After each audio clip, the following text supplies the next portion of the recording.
Samantala may sagot naman ng Special Assistant to the President for Investment and Economic Affairs sa pahayag ng SEC Chairman. For that update, we have Mobile Journal, Julie Baiza, reporting from Malacanang. Julie, sabi ni Mr. Frederick Go, fake news daw ang report na 1.7 trillion pesos ang nawala sa Philippine stock market value.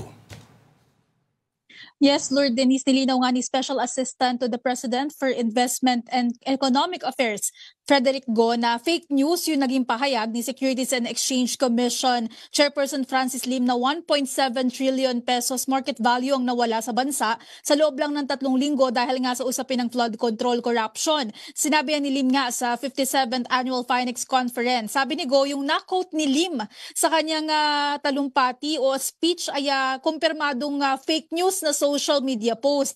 Naniniwala din si Go na walang investment pledges sa gitna ng usapin ng korupsyon. Patuloy daw yung pagpasok ng pledges sa bansa. Maging doon sa actual investments, wala rin daw mga kumpanyang nag-pull out o umatras dahil dito. Tumanggi naman si Go na magsalita kung ano yung consequences na maaaring kaharapin ng SEC Chair dahil nga sa pagkakot noong fake news. Siya na raw yung mainam na tanungin tungkol dito.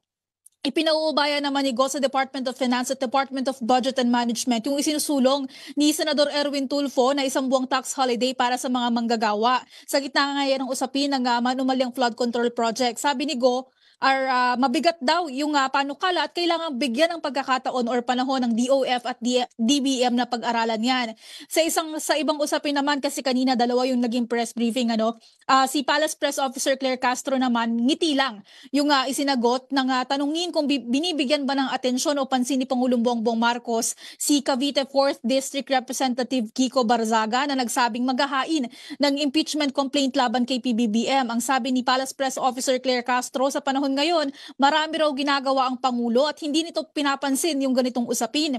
Busy daw ang Pangulo sa pagtulong para maiangat ang mga Pilipino. Buwelta rin ng palasyo, madali naman na magsabi o magbintang ng walang ebidensya. Kaugnay naman yan sa sinabi ni Barzaga na hinihiling niya yung pagbibitiw ng Pangulo dahil yung korupsyon ay nagmumula sa Malacanang.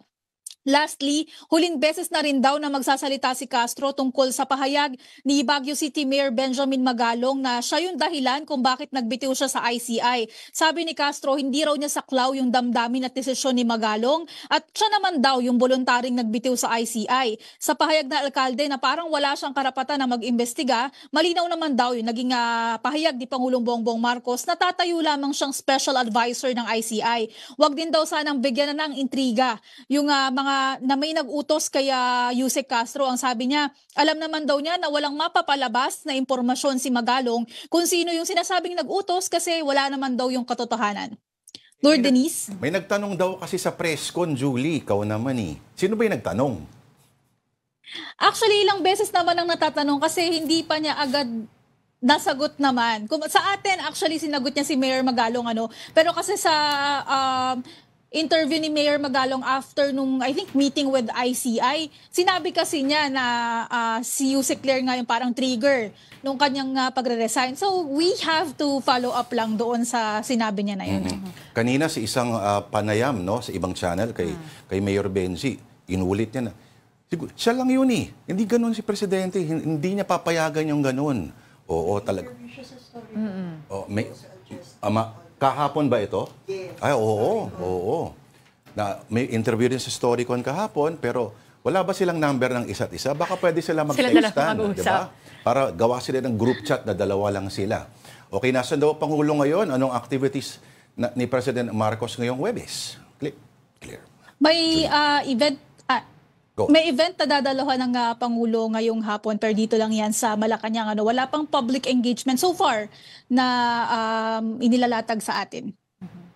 Julie, ako may iba lang, habol ko lang may binanggit din ba ang palasyo? Dahil di ba meron ngayon medyo isinusulong na parang extraordinary measure daw, 1 month tax break? Tax holiday. Tax holiday, oo. Ang sabi ni Go kanina, Denise, DBM at saka DOF daw yung magdedesisyon. Hindi pinaubaya na ni Yusek Claire kay Go yung pagsagot tungkol doon. So dapat daw pag-aralan muna kasi medyo mabigat nga yung panukala. Alright. Tax holiday. Gusto ko yan. Tax holiday. Gusto ng marami lang. Oo nga, Gusto ng maraming tao yan.